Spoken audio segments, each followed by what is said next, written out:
What is up, my friends? It is Monday night. It is the late night agenda, and as always, I hope your day has treated you well. Great to be with you all again. Lots to get through. Honestly, I thought I was going to have nothing to talk about tonight when I got up today. It being the international break. Usually everything's on a wind down for a few days and then the international start. But there's lots and lots and lots. Lots have happened today for us to talk about. So, how are we all feeling? Look, I know you've seen the title of tonight's stream and the video and you're thinking to yourself, oh, here we goes again. But trust me, we'll talk about it. We'll have a proper conversation. We'll look at the situation. We'll look at Trent's contract situation. We'll chat about a Liverpool player who signed a new contract with the club, his first professional one, and lots of other bits and pieces. But yesterday, wow, I'm still buzzing after yesterday as a day, like right across the board. We had a great win for Liverpool to go off into the international break. 3-0. I'll take it.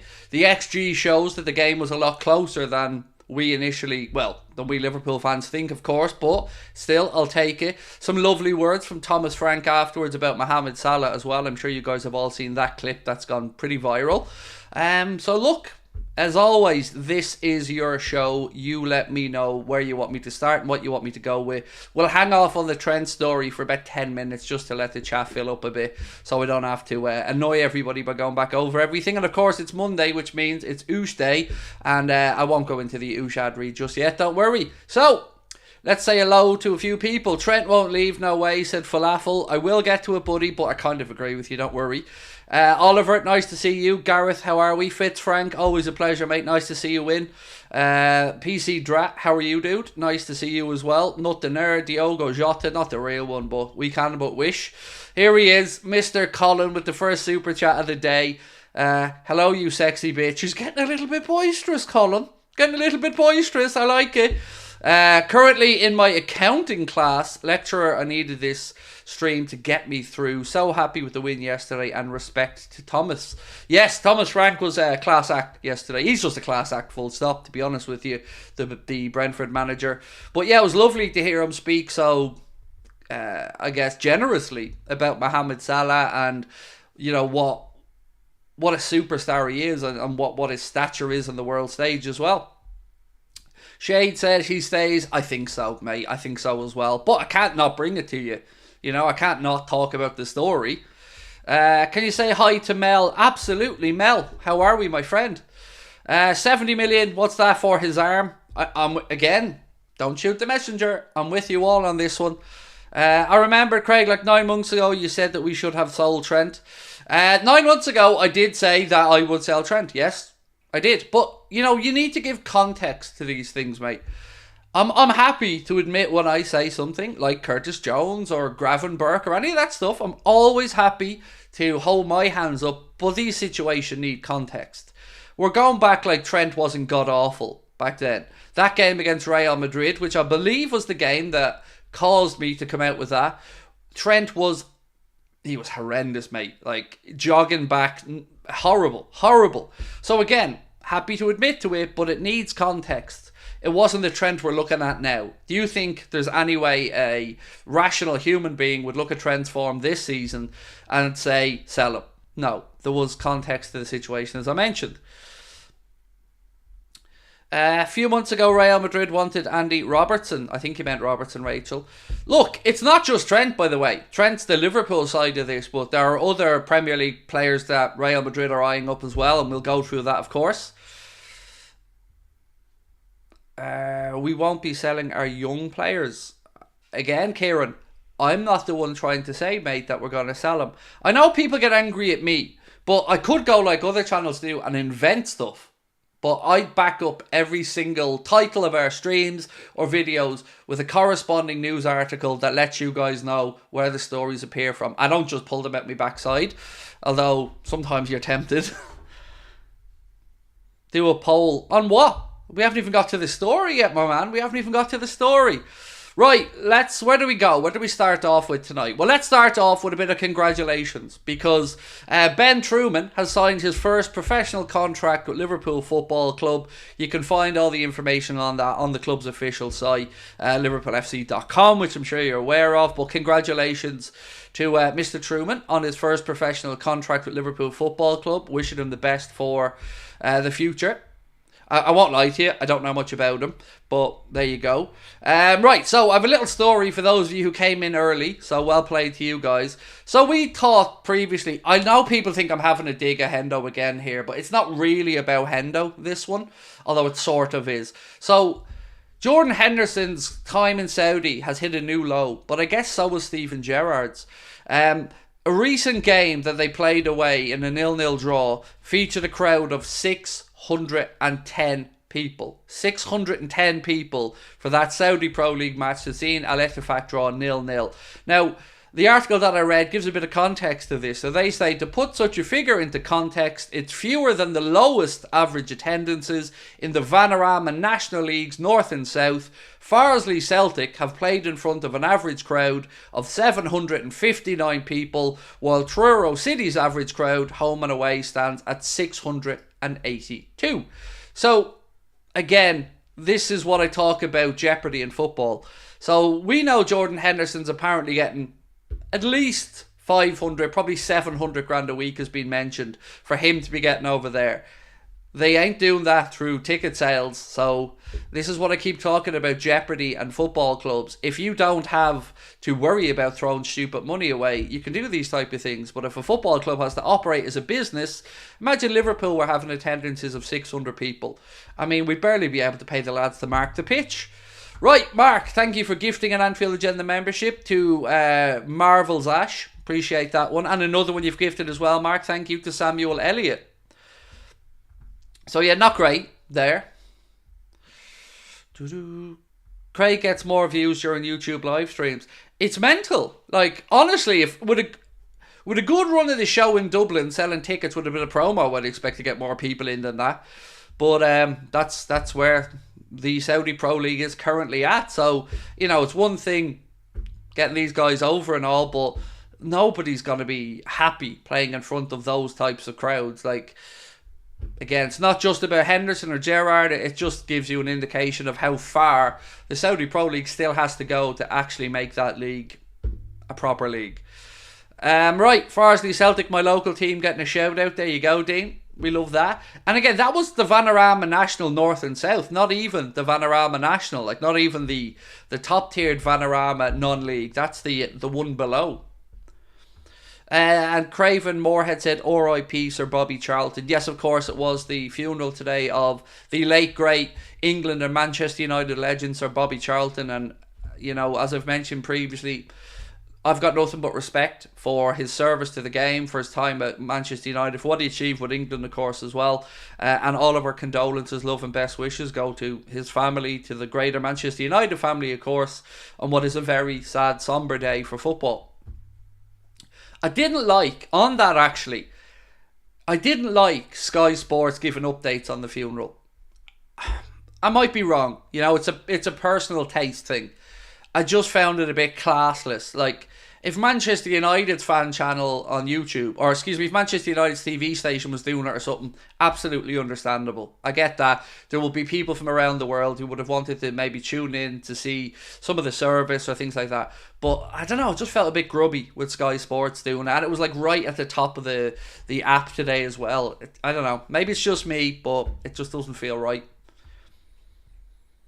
Safe to stay, Spurs are back to their good old ways, said Dania. Yes, so I won't say the wheels are falling off for Ange Postecoglou, but no Mickey van de Ven and no James Maddison now till probably just after Christmas time. So certainly going to be a tough period for them. I'm a Bournemouth fan, and I have to say that I think Lloyd Kelly would fit you guys perfectly. Is a defensive left back / left-footed centre back. He's class. I think he'll be perfect for you. Thank you, mate. And look, I know it's crap, right, when you see other clubs linked with your players, and I don't mean to be a shithouse about it. But the reason I'm bringing up the Lloyd Kelly story is because we've been linked with him before he moved to Bournemouth. So just to give this story a little bit of context, and before we move on to speak about Trent, Football Insider, and we mentioned this a couple of weeks ago on the channel as well, Football Insider have mentioned that Liverpool and Spurs are being linked with a move for Lloyd Kelly from around £25-30 million. My understanding, if I'm correct, is that at the end of this season he'll have 1 year to go in his Spurs contract, 25 years of age. I remember Liverpool being linked with him when he was at Bristol, if my memory's right. And as I mentioned, this piece in Football Insider said Liverpool and Spurs are the two clubs claimed to have the strongest interest. And I mentioned yesterday I'd sell Costas. Excuse me, I have a hiccup. I'd sell Costas and bring in some of that money, and I would happily pay for this dude. He's versatile. He can play left. He can play on the other side. He can play central, I think, as well. 25 years of age now. He's at that experience level. He's had time with Bournemouth in the Premier League. Yeah, for me, if it's a case of maybe move Costas on, and people will say he signed a new contract, Costas. I get that, but you have to look at that in two ways. One, new contract, of course, but two, protect the value for Liverpool as well. So I don't know what the club's stance is with Costas, but again, I think that would be a bit of a step up for us to bring in Lloyd Kelly over Costas. Although, can I say it would be my number one choice? Probably not. Rachel, thank you, my friend. Again, very kind of you, gifting 5 Anfield Agenda memberships. They've gone to Fadi, to Diogo Jota, to Ethan LFC, to Ryan, and who got the last one there? I think I missed someone somewhere. I can't figure out where the other one is. And Mark's gifted another one as well. Mark, thank you.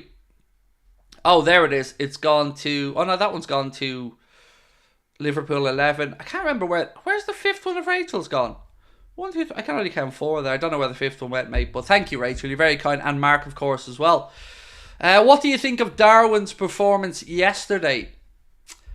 I thought he was awesome. I agreed with everything Jurgen said. Unlucky not to get himself a goal in that game. 2 goals scored offside. The first one, ever so close, really close. But no, I think it was an awesome performance from Darwin yesterday. And as I said, I very much agree with what Jurgen said post-match. He was unbelievable. If you look at the list of goals assisted for somebody since last season, I think Darwin is now second only to Kevin De Bruyne for the amount of assists that Darwin's had for Salah. I think it's 7, if my memory's right. So his game's coming together, and I've never doubted him. You can label a lot of stuff at me. You can talk to me about Trent's or Curtis Jones's or whatever, but I've never ever wavered in my belief in Darwin Núñez. Nathan, thank you, my friend, for becoming a member. Welcome to Anfield Agenda FC. Colin has gifted a membership as well. Colin, thank you. That one has gone to Adam. I know I'm dreaming. That's okay, Isty. We're allowed to dream. But if we got Andre, Mbappe and Davies, we would win the treble, even if Salah left. So, is it weird, mate, that the part of that little trio of dream signings you've mentioned there that I think is unrealistic is the last one, Alphonso Davies? That's the one that I would think would be the most unlikely. You're probably expecting that the answer would be Mbappe, but I've outlined to you why I think that could be possible. Rachel gifted another membership as well. Thank you, Rachel. That one's gone to Reno. You're very kind. Right, look, I'm going to get into the Trent story because I know you guys have been patiently waiting, and we have we've peaked up now to our number. So there's an article today coming out of Spain, and it says Real Madrid are interested in signing Liverpool's defender Trent Alexander-Arnold in an €80 million or £70 million deal. In recent weeks, they've been linked with a move for another fullback as well, but on the opposite side, Alphonso Davies, who our friend there mentioned. But this piece goes on to say that the right side is also a target for Real Madrid to bring in another fullback. And there's been 2 Premier League players linked, Liverpool's Trent Alexander-Arnold and Chelsea's captain, Reece James, both apparently on Real Madrid's wish list for fullbacks. Now, 2 things about this story. One, we all think Trent stays. Let's be fact. Let's get that up straight away. Trent stays. I don't think any of us are really thinking Trent goes. But there's also the point that Trent's getting into that stage now where it's time to renegotiate. And when players are getting into the time where they renegotiate, these type of stories start to pop up. Whether their agents having a little word in somebody's ear to try and drum up the interest to justify why his client deserves a new deal. Trent has 2 years to go at the end of this season, and that's usually the time where football clubs look to tie down their players. Look, Trent has no reason to leave. He's vice captain of the football club, captain in waiting. He has everything he needs here. You know, it's his local club. But you have to be honest as well and say Real Madrid are a massive club. And I don't know if Trent has any want or desire to leave. I assume he doesn't. But, you know, he's mates with Jude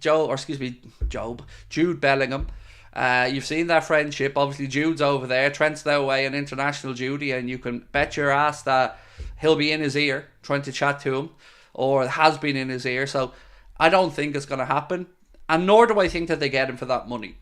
You know, I think if anybody was to come in and try to sign Trent from us, and I don't say this lightly, you're looking at £100 million minimum. He is I don't want to say he's the best fullback in the world, but he's the best complete package that you will get that can not just play in the right side of the defence, can play centrally and has that unbelievable delivery. So I don't think it's going to happen. Nor do I think that they're going to be able to get Reece James from Chelsea, because Todd Bowley, as we know, will just keep splashing that cash. Right, so some more comments. Josh Brayshaw said, "Hey Craig, VVD back to his best. Salah scoring for fun and Man City dropping points. What a great weekend of Premier League football." Yes, Josh, absolutely. Yes, and yes, mate. It was brilliant weekend. Obviously, we seen that incredible game yesterday between Chelsea and Manchester City. 4-0, mate. What a game. But yeah, we capitalised, and that's the important thing. This weekend, we've seen Spurs drop points, and we've seen Manchester City drop points, and we capitalised, and that makes me happy. Mark gifted another membership to Mr. Pickle. Thank you. So, Charlie Parrish said, "I think we should move Trent into midfield and I want Frimpong." So, I don't know if Frimpong would be any better than Trent with regards to the defensive side of things. We know he's very good going forward. Leverkusen players are hot right now, of course, because they're doing really well under Xavi Alonso, right at the top of the Bundesliga. They're fighting with Bayern, top of the group in the Europa League. But I don't think anybody is going to be plucked away from that team until the summer, regardless of what happens. So, you know, we've been linked with Hincapié. I still don't see that happening until the summer, if indeed we do go in. But thank you, Charlie, for your super chat. Colin gifted another membership as well. That's gone to Football Not Soccer. So I've got more stuff to go through. I told you I had a packed show for you tonight. I have lots and lots. But before I do, I've got to let you know about Oosh this week. Our friends at Oosh are, of course, our sponsors here at Anfield Agenda on the Monday shows. Oosh is the home of giveaways, whether it's cars, cash, tech, holidays, or those football club packages. Oosh have got you covered. This week, my friends, they're giving away a belter of a trip. Fancy going to see Liverpool against Arsenal on the 23rd of December, and not just normal seats, no, Carlsberg dugout seats. They have 2 tickets to the game featuring Carlsberg dugout seats right behind the dugouts. You will also get 1 night's accommodation at the Apart Hotel Adagio, Liverpool City Centre. You will get €300 in Ryanair vouchers if you so need them. If you don't, you can take the cash alternative. And the entry price is €18 with tickets limited in number to make the odds a little bit more favourable. Now, you guys, of course, can get 10% of this or any of the Oosh draws with our discount code AA10. You can scan that QR code on the screen or just use the code at checkout. And the other competition I want to let you know about, because this draw is taking place in about a month's time, but how about 50 grand in cash? €50,000 in cash, tax-free. It is just €9 to enter before your discount. So again, you'll get it for about €8.10. It is going to be drawn on the 11th of December. All the Oosh draws take place on their official Facebook page at 10 p.m. 50 grand in cash right before Christmas. How about that? I wouldn't say no. I'm not allowed to enter, unfortunately, but I wouldn't say no to 50 G's. Again, thank you to Oosh for their continued support. Jensk with 10 gifted memberships. Wow, thank you, Jensk. You're very kind. You're feeling a bit optimistic, Jensk, now that you're the form team in the Premier League, is it? That really put me back on my backside, mate, to see that United are, on paper, the form team in the Premier League. It's mental. It is mental, but it is also factual. Trent would make a massive mistake going to Real Madrid. Their fan base is rabid, a few bad games, and they would tear him apart. So, On the fan base thing, Paul, I remember when the Jude Bellingham conversations were first starting around Real Madrid and Liverpool and that battle for us, or, you know, the battle for hearts and minds. Lots and lots and lots, and I mean lots, of Madrid fans shitting all over that deal, saying they don't want him, he's not good enough, and now look at what he's doing there. He's absolutely tearing it up at Real Madrid. And you're right about their fans. They're a very, very entitled, mate. And I've said this before, when they unveiled Eden Hazard that time in that €100 million move, they were holding up "We want Mbappe" signs. They've booed Ronaldo. Like, you're right. I don't disagree with you at all, Paul. And I also don't think, as you've said, that Trent would want to go there or anywhere.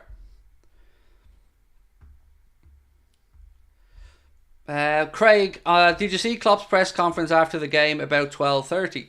Yep, I did. And look, I think when this time maybe Klopp needs to get a bit more understanding, because we're not saying that we're being hamstrung and Manchester City aren't. That's not what he's saying this time.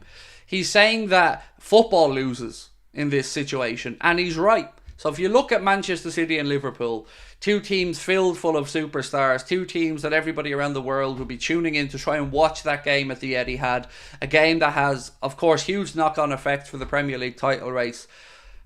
And they're not going to get the best product because they're not going to get the most rested, prepared players for it. And that's the point Jurgen's trying to make this time. And I think everybody should understand that. It's not, oh, we're harder done than City or whatever. It's the point of view that football, the product, the Premier League package, is suffering because of this ridiculous 12:30 stuff after the international break. I don't know why that time slot cannot be just removed for international break weeks. That would make everything a bit easier. So, on this, after international breaks since 2019-2020, this is how many games clubs have played. Liverpool have played 8 games after the international break since 2020, and that 12:30 kickoff. Chelsea are the next highest. So listen to what I'm saying. Chelsea are the next highest after us with 8, and they have 3. Spurs have 3. Everton have 3. Arsenal have 2. Newcastle 2. Watford 2. West Ham 2. Manchester City 2. And Wolves 1. Do you notice a fairly prominent name missing there? No Manchester United. No Manchester United with a 12:30 kickoff after an international break. Not even one since 2020. We've had 8. So it's not like Liverpool and our fan base are just pulling stuff to moan about for the sake of it. You do want a bit of fairness and equality. For Liverpool to have had almost 3 times more than the next 3 teams, it's weird. I get it. Liverpool are a popular club, but this burden should be shared around, and I think that's what Klopp's getting at. And also the product, as I keep mentioning, you're not going to get the best performances from the players. Oh, surprisingly, by the way, Manchester City's players are starting to drop like flies ahead of the internationals. So Ederson, foot injury, won't be available for the international break. Kovacic, injury, won't be available for the international break. And I think there's another player as well, if I'm not mistaken, from Manchester City who was being ruled out of the international break. Oh, let's see if any of these guys are available after the international break for the game. That'll be interesting. Rachel said, my boyfriend gave me a surprise yesterday. I'm going to see Liverpool versus Manchester City next week, my first time at the City ground. That's awesome. Enjoy it, Rachel. Your boyfriend played a blinder there. Well done to him. Belter of a game, that, Rachel. Enjoy. Let us know how you get on. That is well done. That's class. Craig, when is Curtis back? Said Colin. After the international break, himself and Gravenberch and Canade will all be back after the international break. All very slight knocks.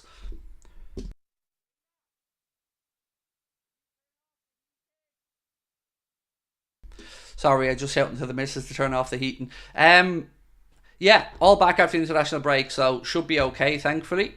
Now, look, From our perspective, that means Gravenberch's not being called up, of course. Canade's not being called up to France. So we also do benefit from players being unavailable. So I'm not just trying to say it's City, but it just goes to show again, this international stuff in the middle of seasons just does not work. It pisses off everybody. Clubs, players, fans. Who wins other than FIFA? You know, we've had a season start in August, late August, or mid to late August, sorry. No, I'm wrong again, mid-August. And we had an international break for 2 weeks in September. We had an international break for 2 weeks in October. And now we're on the first day of an international break for 2 weeks in November. It doesn't give anybody time to get into a rhythm. If City get a VAR call against us, I'll lose it, said John Williams. Well, let's wait and see, mate. I didn't get that. Could you try again? Somebody was getting a bit confused there on the old computer, thinking I said something that I didn't. Gomez, is Gomez fit? Yes, again, he'll be fit. These were all just minor little concerns that shouldn't be long-term injuries. Mac was out on 5 yellow cards, I thought. He missed that game at the weekend, mate. McAllister missed the Brentford game because of that culmination of 5 yellow cards. Beating Luton is an achievement, said Jensk.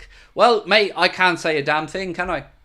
Because we did beat them, so I can't really throw any laughter at you there, buddy. But look, it's I think this is setting up for the best. Actually, no, I'm going to ask that as a poll. I'm going to get the first poll of the night up. 1 second, folks.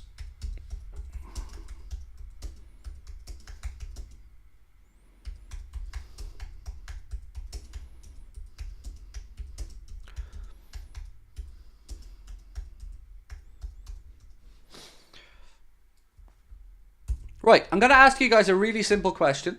Will this season be the best title race in the Premier League's history? Since 1992, of course, when the Premier League was formed.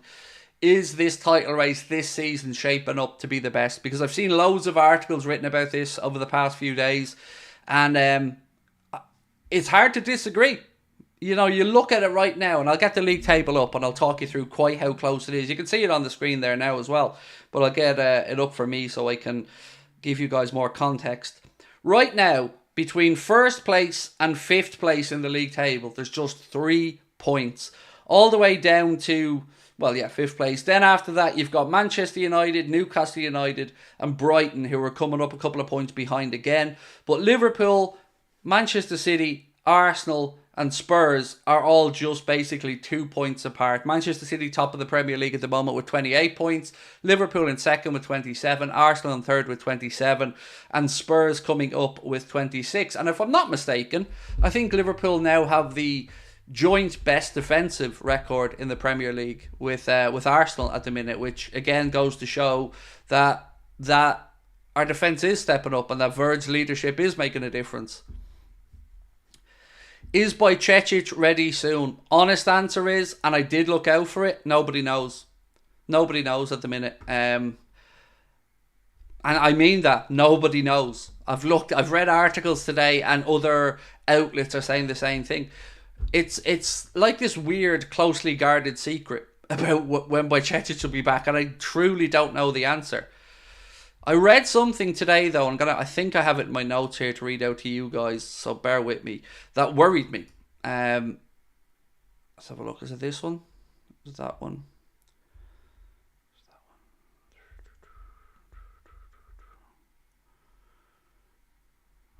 Okay, 1 sec. I'm just going through my notes just to make sure. No, I don't have it in my notes, but I kind of remember the gist of it.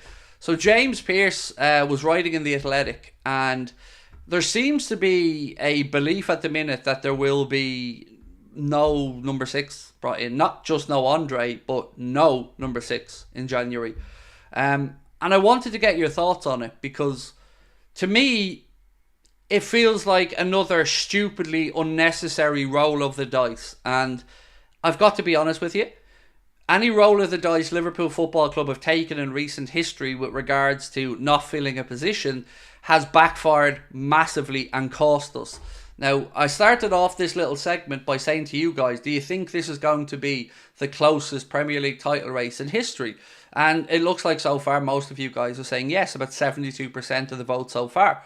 So I guess the question that I have is if we're all agreeing that this is going to be a close title race, every advantage will count. Every point will count.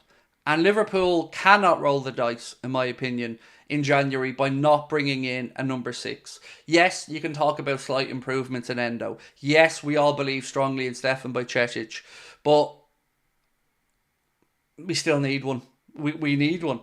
We do. And we can't afford to take a gamble. If we lose the league by a point or two because of, let's say, that stupid draw at Luton or another silly drop points away from home somewhere because of a lack of a defensive shield for the sake of 35 million euro, which is what it would cost to buy Andre, it feels nobody's learning their lessons at the club. And sometimes it's that stubbornness that drives me demented. And I'm sure a lot of you guys feel the same. Craig, who would you want as a number 6? Look, the Andre stuff works. You know, think of Andre like a Thiago-esque number 6. A bit more of a playmaker. And then you've got Bajcetic as well. And Bajcetic can fill in a 6 or he can push further forward. So I'm all for not spending 100 million quid on a defensive midfielder. I'm okay with that. But 35 million euro, about 28 million pound, to solve a problem, it just feels like we should do it. We should do it because if we don't sign him, a Premier League rival looks very likely to sign him and strengthen their team. And you're talking about Arsenal then maybe strengthening to bring in him to play alongside Declan Rice if they move on Thomas Partey. Or Fulham to bring him in to replace João Palhinha. Liverpool should be doing it for 2 reasons. 1, we need it. And 2, it'll stop them going elsewhere as well. Now, I'm not saying you sign players to stop them going elsewhere. We leave that to Manchester United. But what we should do is make sure that we are fully stocked up for the season. It just seems common sense. Again, we're not talking about 100 or 200 million here. We're talking about 26, 27 million pound. Will Gravenberch be back for Manchester City? Yes, he will. He trained and was close for this one, for the game against Brentford, but it just came that little bit too soon. So absolutely, unless there's a setback over training over the next couple of weeks, Danny, yeah, he will be back. And so will Gomez, so will Canade, so will Curtis Jones, so will McAllister, who was serving that suspension. Right, I'm just trying to make sure I haven't missed more comments. Right, Jack Howe said, "Hey Craig, big love from Merseyside, excuse me, as always. How would you feel about a trade deal with PSG for Mbappe when Salah decides to move on?" No. What? No. Mbappe's a free agent, dude. He can sign in January. He could sign for Liverpool for the end of the season for free. And, you know, there's nothing PSG could do about it. So, no. We'd have to sell Mohamed Salah if we were going to sell him. No trading. Sell him for 100 million quid. And if you want to use that money, fair enough. But after yesterday's performance, I really hope that we see some more movement on the renegotiation of Mohamed Salah's deal from the owners, because he's shown no signs of slowing up. And if what was it, Fabrizio Romano? No, it was David Ornstein said that he's hearing whispers as well that Mo feels like he's still got more to achieve in Europe. So if Mo is focused on staying in Europe, then that should very well be at Liverpool Football Club. I did say if Mo moves on, Mbappe, of course, you have to at least put your foot in that conversation. But most Liverpool fans want Salah. I'm a little bit different on this, I've got to admit. I can understand both sides of it. I do understand the business side of it, which is, you know, you might get another year or two out of Mo, fair enough, but then you're throwing away the potential of 100 million. When you could, if Mo moved on, bring in Kylian Mbappe as an example, or somebody similarly exciting who's younger. But I've also absolutely sound with the idea of Mohamed Salah staying at Liverpool Football Club for an extended 2-3 years. I just don't see that willingness from the owners yet. And until we see the willingness from FSG, it doesn't really matter what we the fans want, unfortunately. And that is frustrating.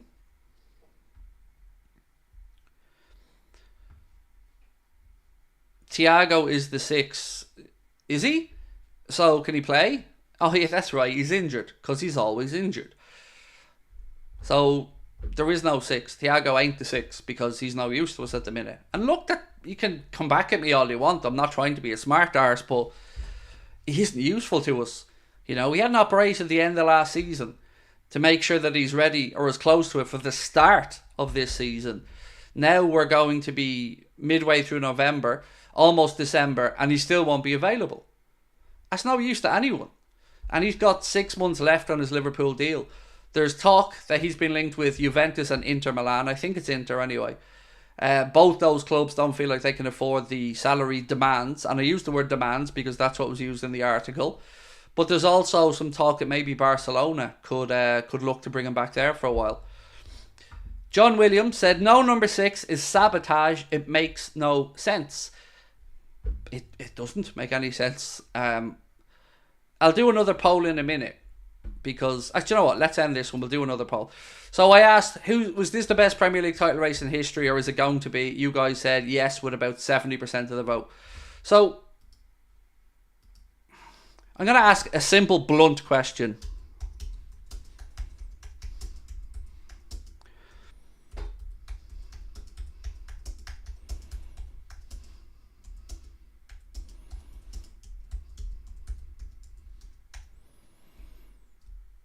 Right, this question is, and I've phrased it in a particular way, is there any excuse not to buy a number 6 in January? Is there any reason? Darkness said, I agree, we need to swap out Thiago. He's done what he can do. Just get Andre already.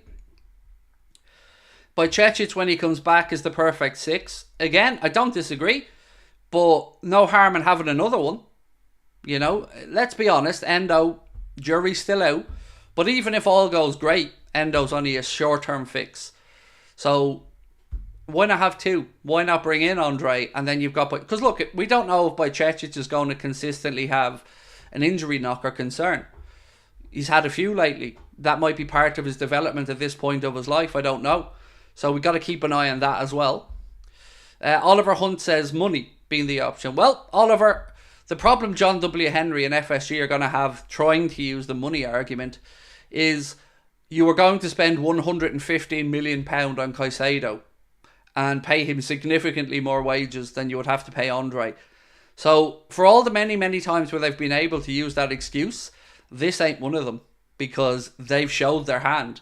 We know that they had that money. And since then, they've brought in Gravenberch, yes, and they brought in Endo. So there still should be more than enough in the kitty to make this signing. So, for the first time ever, I don't think they're going to be able to get away with using money as an excuse.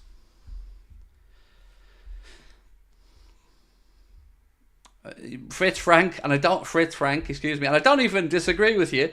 He said, yeah, there is a simple reason John W. Henry is a cheap geezer. You've said geezer there, mate. I would substitute that with a different word personally, but there you go.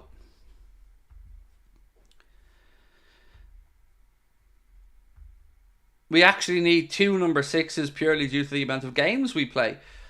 Again, I agree.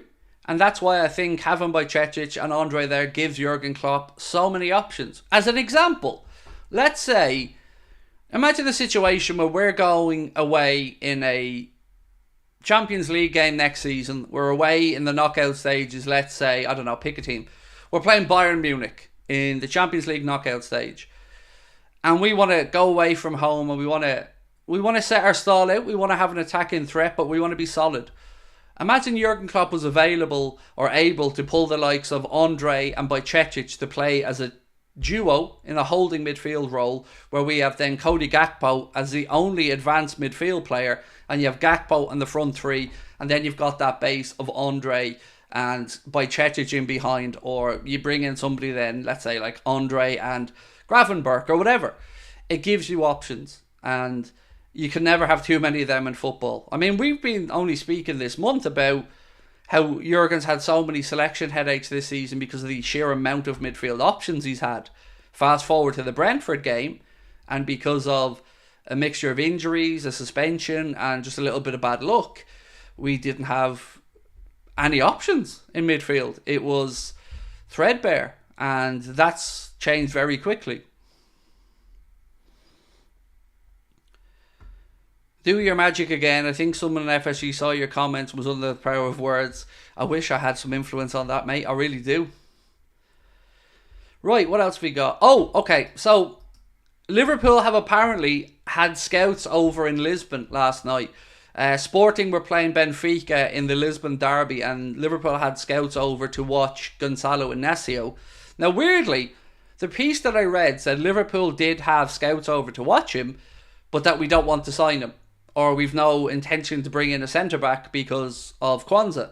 Now, I'm sound about the Kwanzaa situation, but why are we wasting time keeping tabs on somebody if we've no intention of buying them? Maybe Liverpool scouts were there looking at other players. Maybe Florentino Luis would have been on the list. I don't know. But also, Inácio got sent off in the, I think it was the 6th or 7th minute of the second half, in a game that Sporting were leading 1-0 and then went full Spurs and conceded 2 goals in injury time to lose that 2-1 to Benfica. Benfica scored in the 94th and 97th minute, something like that. So that didn't go great. I mentioned at the start of the stream about the game against Brentford and how the 3-0 scoreline looked comfortable, and you know, we were all talking about the fact that we played really well, but the XG shows that the game was actually pretty close. So FotMob have said that the difference in XG was marginal. Liverpool had an XG of 1.71 against Brentford compared to Brentford's, which was 1.68. So you can see how close the goal scoring opportunities were. So a couple of things there. What was the difference? Well, one, Mohamed Salah, but two, and equally as important, Allison. That one-on-one save with Mbeumo in the first half, where Trent then came back around and finished the clearance. That right there is a huge reason why we won that game and why their XG was so close to ours. Allison Becker's magnificence. And I say it week in and I say it week out, we are so blessed to have that man as our goalkeeper. He is just phenomenal. Did somebody ask what XG is? Expected goals. It's one of these new stats, mate, that's been brought in recent years. You've got expected goals, expected assists, expected saves, blah, blah, blah, blah, blah. Nothing in its own will give you a full picture of a game. As somebody said, XG isn't everything, and that's absolutely correct. But it just lets you know that they at least got into positions where they could have had an opportunity to score goals only for poor shooting, or in this case, some good goalkeeping from Allison. Kevin said, I've been dreading the Allison to Real rumours every season. I don't think they have a keeper. You know, he's out at the minute injured, obviously Thibaut Courtois, and they have Kepa there, but I don't think Real Madrid are going to be coming in for him, because when we signed him, it was us and Real who were looking, and Liverpool got him, so, you know, I think we should be very happy with that. Darwizzy said, VVD had a brilliant game yesterday. Yep, he did. Again, happy days. VVD has definitely been far more composed and similarly looking to the VVD that we expect. So, again, I'm not moaning about it. It's all happy days. So another record as well for Liverpool yesterday, as if, you know, not just Mohamed Salah gets to break records, the team itself did. So, this I was reading on, which site was this? I think it was This Is Anfield. I want to give credit to sites when I use their stuff. I think it was This Is Anfield. In 9 home matches across all competitions this season, Liverpool have had 9 victories. And what Bournemouth, Aston Villa, West Ham, Leicester, Union Saint-Gilloise, Everton, Toulouse, Forest and Brentford have in common is that they all lost by a margin of at least 2 goals. So according to Opta, we now know that this was the first time Liverpool have done this since 1980, 43 years ago. Another little bit of context that This Is Anfield give to this story. The aggregate scoreline across those games, the 9 games that I mentioned there previously, 27 goals scored for Liverpool, just 4 goals conceded. And if we beat Las Glins by 2 goals or more, that'll be 10 in a row at home by a 2-goal winning margin. Not too shabby. And well done to This Is Anfield for that one. Remind me to talk about TV rights in a few minutes, will you? Because I'll forget. But I do have a little piece I wanted to do and talk about TV packages and TV rights coming up, and how we will see an increase in revenue to clubs from that in the next cycle, which are going to come up for sale.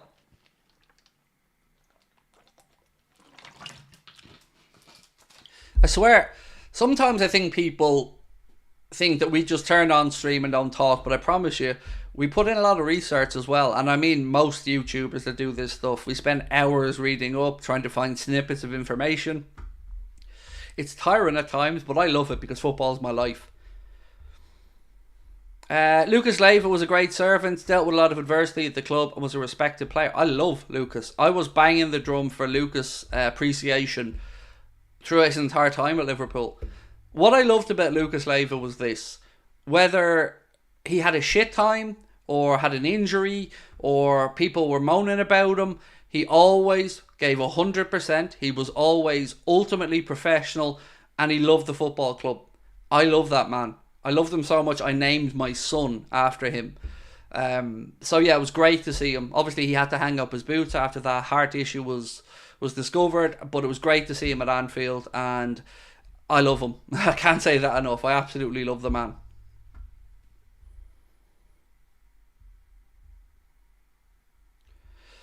Craig, you sure have gone slimmer from last year. Have I?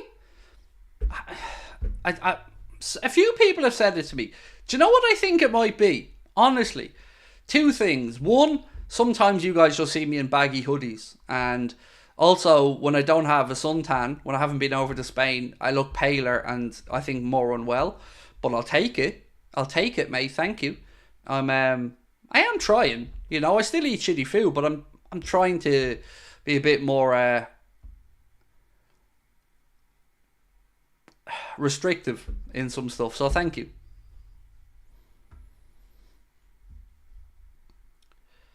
What else we got? Do you believe Trent would leave?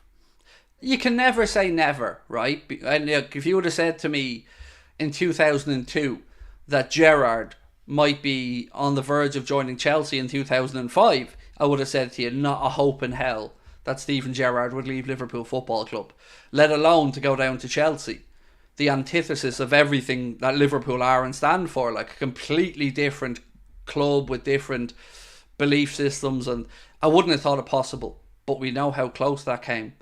So, look, I agree. I don't think we'll ever see Trent leave, but we don't know what life after Jurgen looks like at this moment in time, and you don't know what managers coming in will think as well. So, you can never say never, but I would be really surprised if Trent did leave, ever. Will FSG spend money in January to help us win the Prem? It doesn't look that way from what I'm reading. I haven't had a chance to speak to any journalists directly yet, but I will probably get a bit more time over the international break to do so. That's usually a quieter time for journalists. And on the last international break in October when I was in Spain, I spent some time on the phone and messaging, and I was told that Liverpool were very much interested in Andre and were more than likely going to follow up. Now, 1 month later, we've seen a lot of backtracking, and I think that James Pearce piece in The Athletic said senior Liverpool sources have indicated that, I'm paraphrasing a little bit there, have indicated that there will be no activity for Liverpool in the January market, number 6 or otherwise.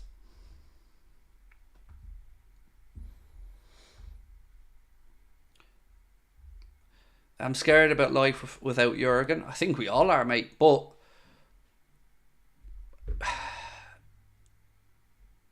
I didn't think Jurgen would sign a contract extension the last time because of the reasons Jurgen mentioned, you know, about wanting to just have a break and how demanding, you know, managing a club like Liverpool in the Premier League is on your time, on your health, of course.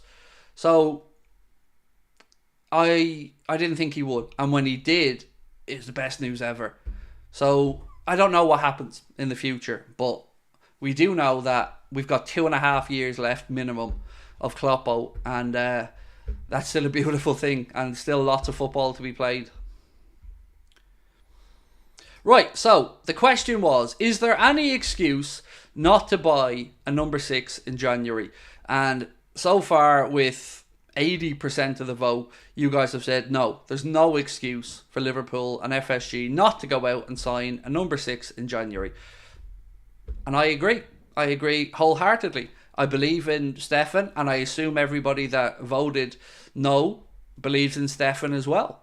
But bigger picture stuff, Stefan at the moment has a bit of an injury crisis. He's still developing his game. Do you want to really pin your hopes on an 18-year-old kid alone? I would say no, we need to bring in somebody else. So glad you guys voted that way.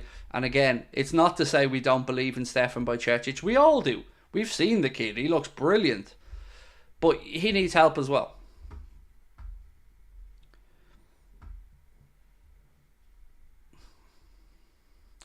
This is Liverpool's boardroom. We're talking about nothing straightforward.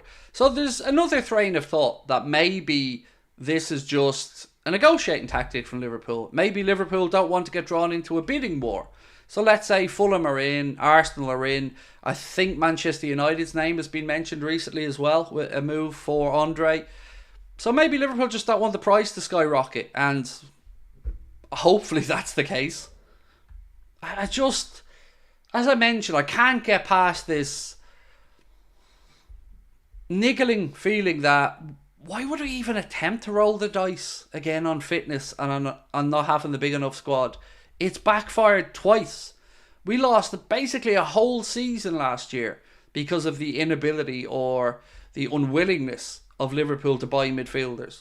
Whole season was wasted. Absolutely nothing. We had a decent end to it, but even at that, we still came up short of even qualifying for the Champions League. So a whole year, a whole time where people had to buy their season tickets, where people travelled for games, people bought their TV packages.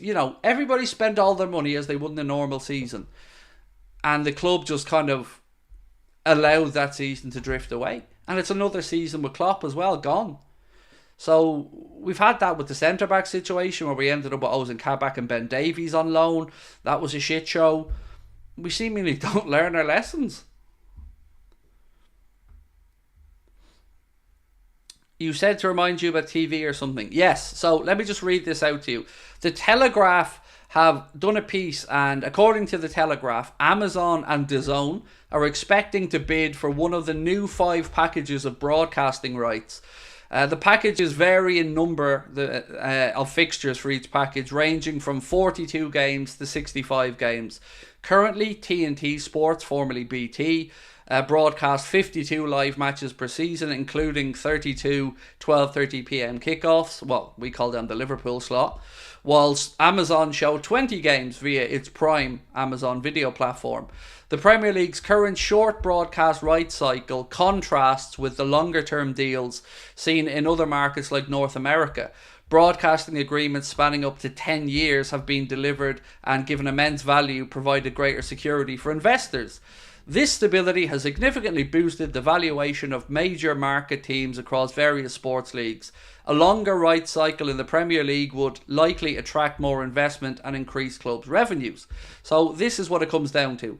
In terms of revenue distribution, each club currently receives $39 million, about £31.8 million, from domestic TV rights, with additional facility fees paid every time you are part of a live game. So every time you're on TV, there's another few quid on top of that, derived from both domestic and international rights. So in terms of revenue distribution, as I've said, we've gone through that one. Merit payments are the final thing to mention. Merit payments are also made based on a club's final league position, derived from both domestic and international rights. Liverpool's merit payment for 2022-23, where we finished 5th in the Premier League, amounted to about £27 million or €31 million.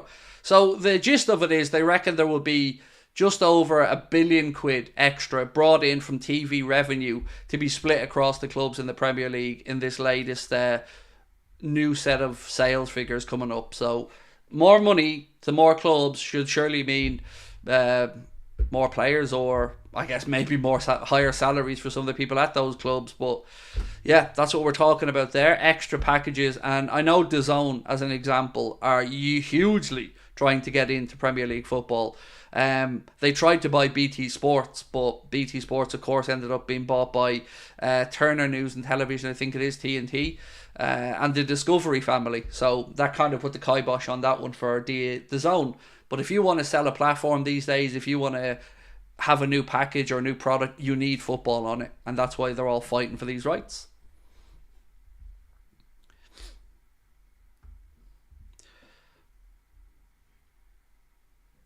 Juventus have asked for information about a possible deal for Manchester United's Jadon Sancho in recent days.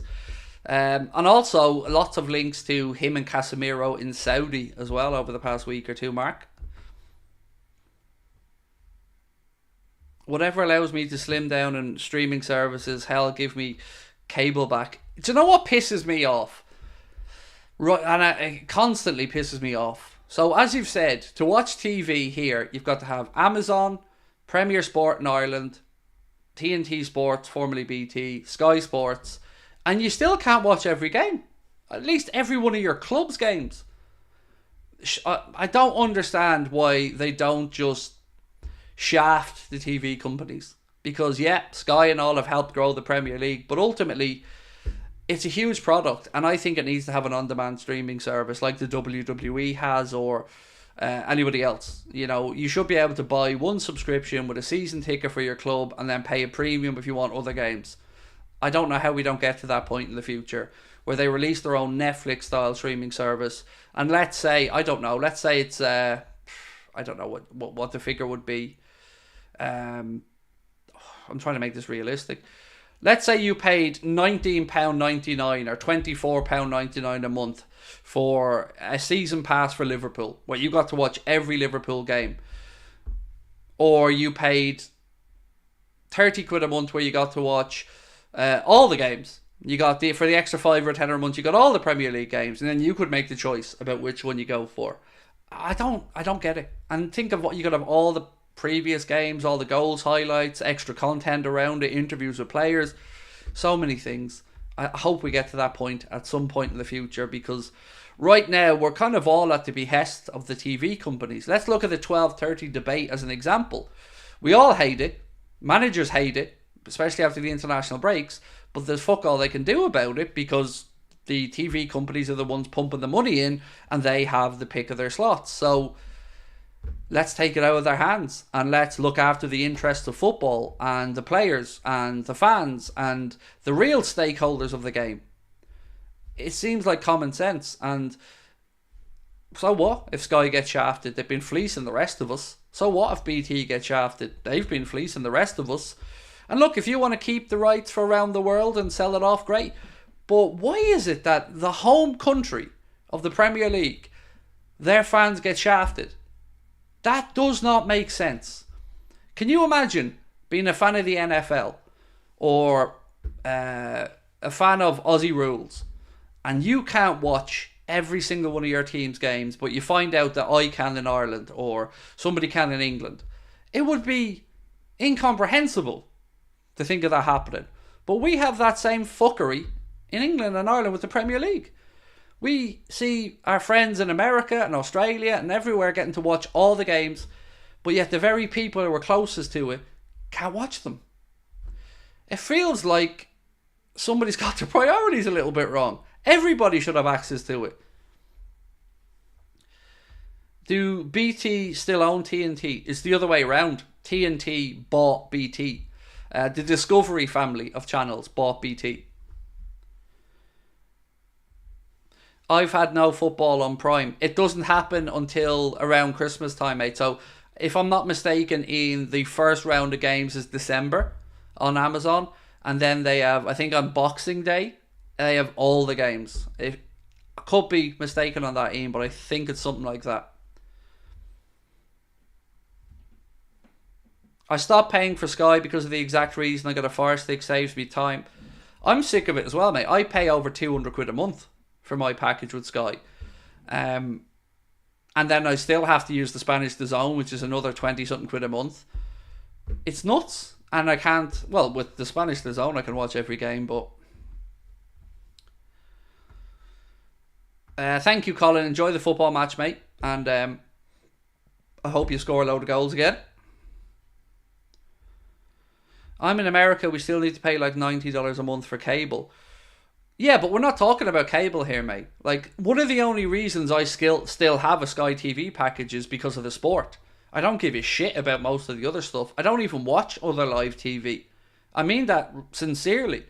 The only live TV I watch is news and sport. That's it. I don't watch TV. I watch catch up when I want to watch stuff. I watch Netflix, Amazon Prime, Apple TV, Disney. So the days of live TV shows they're at a minimum, except for sports. Sport's the only thing really keeping live content going.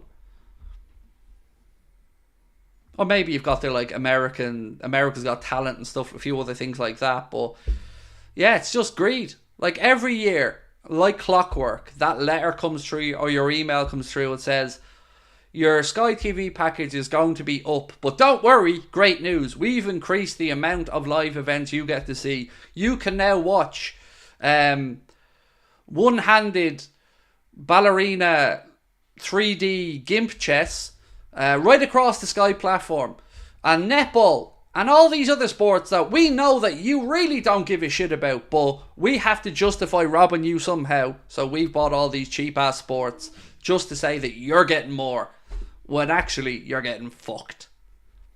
That's the truth. And it happens every year. And every year we all do the dance where we ring up Sky and go, I'm leaving, I swear I'm leaving. Oh, okay, how about you have a discount then? Oh, go on, you've twisted me arm.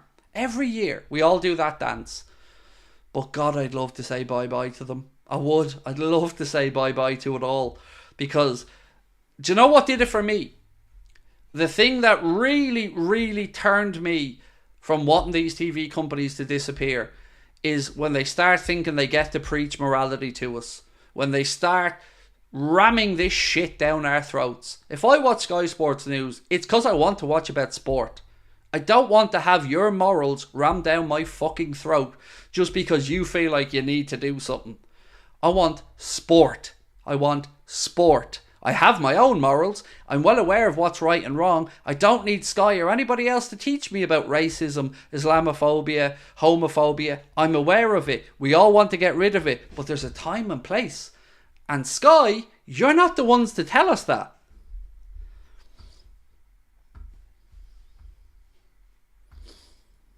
In Australia, we pay £5. Does anybody else get pissed off about that, by the way? All these companies with their morals and their preaching, but we all know your morals only go as far as your underlying money. And when money starts falling, your morals change very quickly. It's that hypocrisy that I hate in life, in anything. You don't get to talk to us like your shit doesn't stink. You don't get to look down your nose at the rest of us because you've suddenly decided that you need to look like you're doing something.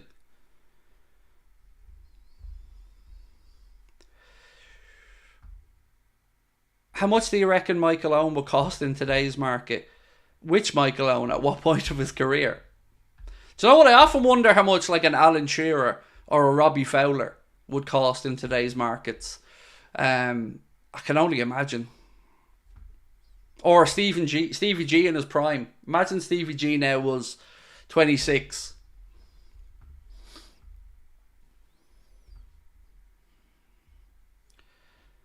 I barely get to see half the games and I'm in Northern Ireland.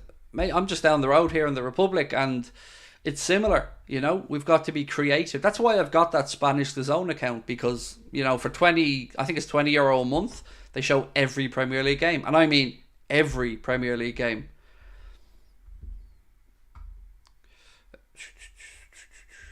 Don't forget, by the way, I'm not going to do the full spiel on it, but just a reminder of the two great Oosh competitions that they have this week.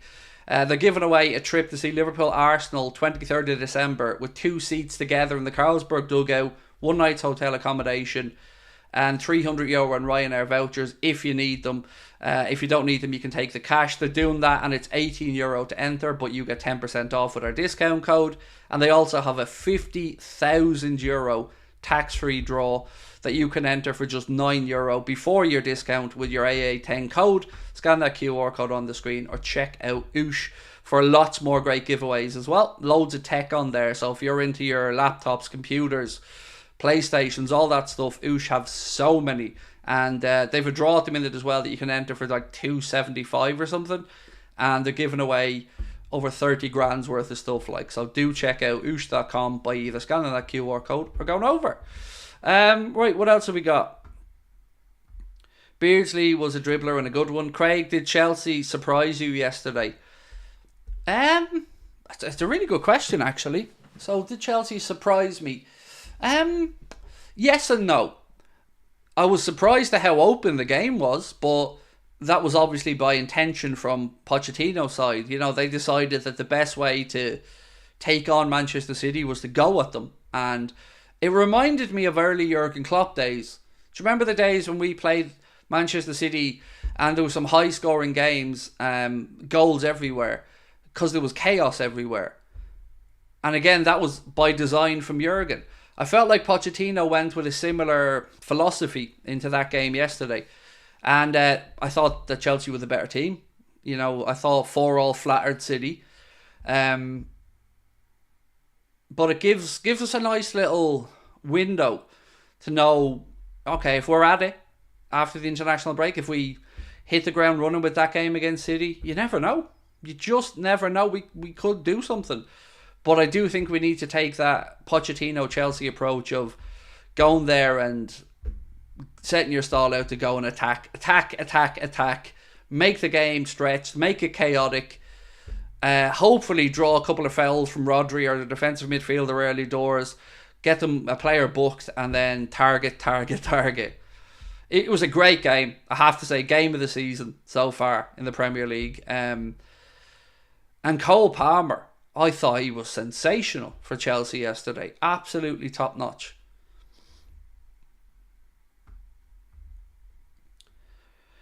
Forecast the result against Liverpool or against City, said Adrian. Oh, God, it's so difficult, Adrian. We've seen a lot of these games end up in like a stubborn 1-1 or a 1-goal victory. With the 12:30 kickoff,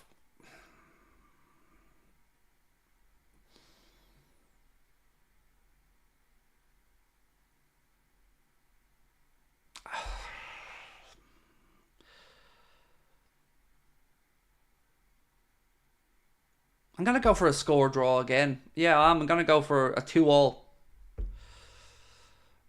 I don't know why. I'm never overly optimistic going to the Etihad because I'm almost expecting to be shafted on something. But if City are really going to be missing maybe Ederson, we know De Bruyne is out. If they are missing some of their first team and we are at it, we can beat them. They're not the same fear factor. I've said this all season. I don't look at this version of Manchester City and think, oh, they're unbeatable. I don't. I think that they are there to be gotten at, but you've got to really, like, for instance, the Liverpool that showed up against Toulouse or Luton will get their ass handed to them at the Etihad. But the Liverpool that shows up fully focused, pressing game on point, lads rested, we could do damage at the Etihad. Yeah, we could. Actually, something on that, because I'm seeing a lot of stuff from Manchester City fans that has pissed me off over the last week. So as we know, the game was moved from 5:30 till 12:30 because of Manchester police moving the game, and that of course prompted lots of City fans to get onto social media and make out that it's because Liverpool fans are thugs and because of what happened with the Manchester City bus 5.5 years ago. But I found a little interesting stat that kind of sheds a little bit light on this situation. Manchester City are in the top 4 clubs in the Premier League for the highest arrest rates last season. 68% of those arrested from a Manchester City perspective were in home matches. So maybe they should look a little bit closer to home rather than just instantly trying to point the finger at Liverpool and a couple of incidents that have happened. Look, they're not great. None of us are trying to justify the bus window or the young girl that was hit with coins. Of course not. No room for that in football. Disgusting. But you also have to look at stats. And Liverpool are not in the top 10. I think Liverpool are ranked like 16th or somewhere quite low on that list of clubs with arrests. So both the Manchester clubs are in the top 5. So at least I think that if they're not in the top 5, they're in the top 6 or 7. But City are in the top 4. So rather than point fingers at us, maybe look a little bit closer to home before trying to take cheap shots.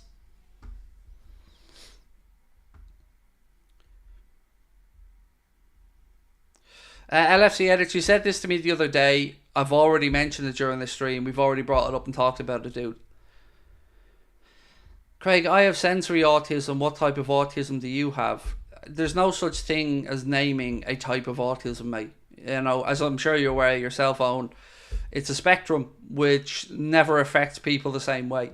So, like yourself, I have sensory issues, particularly around hearing and touch. There's certain things like fabrics I can't wear.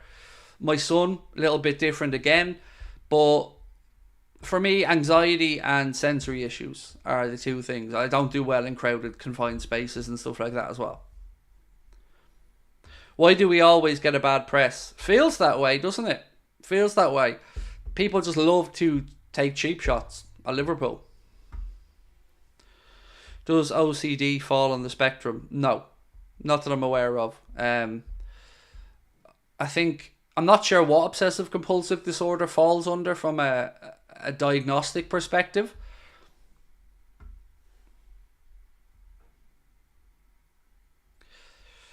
Not being able to touch a United shirt, does that count? No, that's just common sense. That's just common sense, Adrian, my friend. No, like for me as an example, you've seen this. Look at any stream you see me in with a hoodie. You'll never see my sleeves down because I can't sit there with sleeves down. I feel uncomfortable. There's certain fabrics I can't wear. They irritate my skin. I can't have competing noises in a room with me. So my wife couldn't be talking with the TV on and something playing on my phone. That sounds like all the noises jumbled together for me, and it's like somebody's banging a drum in my head. So yeah, different people, different things. I can't touch broccoli as well, Craig. That's just a fact right there, sir.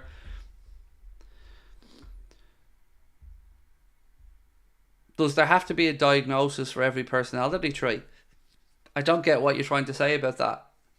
So, the thing about a diagnosis, mate, is as follows. For me, my perspective.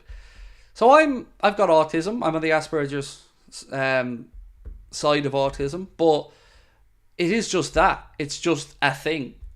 It doesn't define me. It doesn't change my life or who I am or what I do. It just lets me know how I'm wired.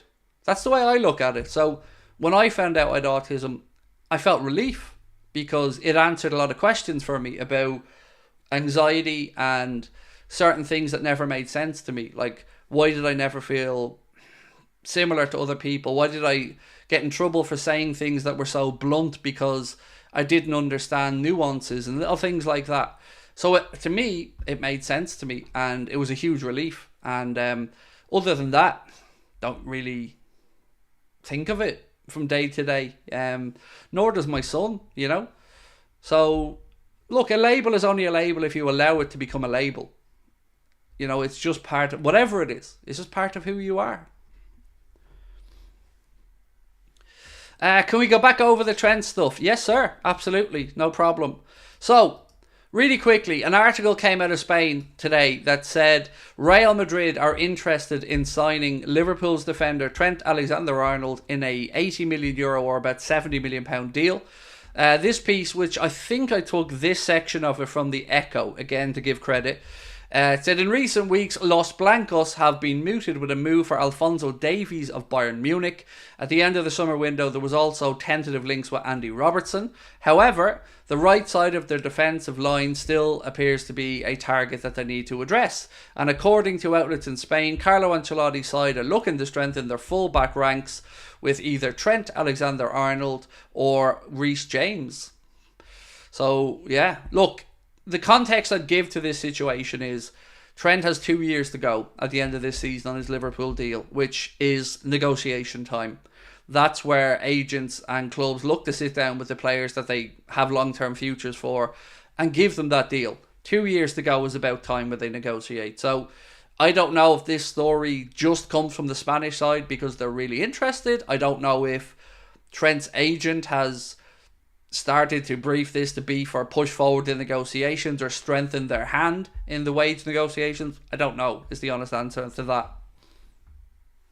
But I don't think he leaves. Like, none of us in the chat think he leaves. Before, I just want to say a really, really, really quick thank you to you all. This week has been a great week for us as a channel and for our new venture in Top of the League. So Top of the League yesterday hit 20,000 subscribers inside its first 6 weeks in existence. And we did our first joint watch along yesterday with myself and Adam.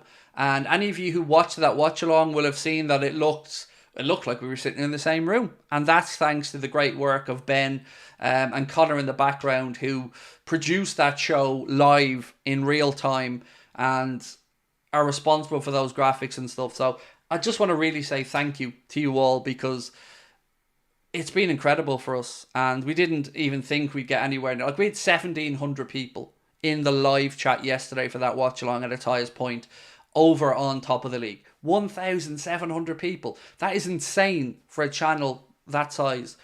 And yesterday on Anfield Agenda, we had 6,000 people live for the watch along in the chat. And we're growing and we're continuing to evolve. And even YouTube today reached out to us directly, YouTube, about a channel manager and stuff. I don't know what's happening to us, but the world seems to be knowing we exist a bit more now at the minute. And I just want to say thank you, as always, to you, because I will never allow myself to get arrogant around this. I'm a very lucky fella to do this, to be able to do it day in and day out. But I'm even more lucky because I get to do it and I get to meet and chat with you guys, amazing people that are changing our lives. So thank you for your continued support. I hope we don't let you down. We're going to try our best to keep pushing forward and bringing you guys fun, interactive, enjoyable streams. And wherever that takes us, I don't know. But again, I just wanted to say thank you, because it's been a big year since we've moved back from Twitch.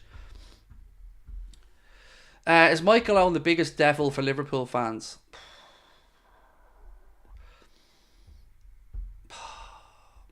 No, I would say he falls away when you think of the likes of El Hadj Diouf as an example. He was a bit of a shithouse Owen in what he did for that move, but look, 'tis what it is, I guess.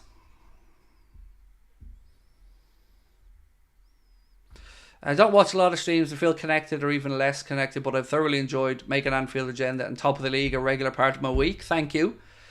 Yeah, it baffles me and pleasantly surprises me that, it is, to some people, me included, of course, part of our daily existence. I couldn't imagine not doing a stream at 8:30. What are your thoughts on the Madrid rumours of Trent? I don't see it happening, Scarlett. I just don't. I can see where they'd like him, but I don't see it happening. Right, I am going to go, and I will see you guys tomorrow, same time, same place. Again, thank you to our sponsors, Oosh, for their support. Don't forget 10% off on any of their draws with our discount code AA10, or scan the QR code on the screen. Yeah, loads of fun. We're going to keep you guys as up to date as we can during the international break, because I hate them. So the more time I can spend on here chatting with you guys, the quicker it goes. So chat to you then. Thank you again. Much love. Bye-bye.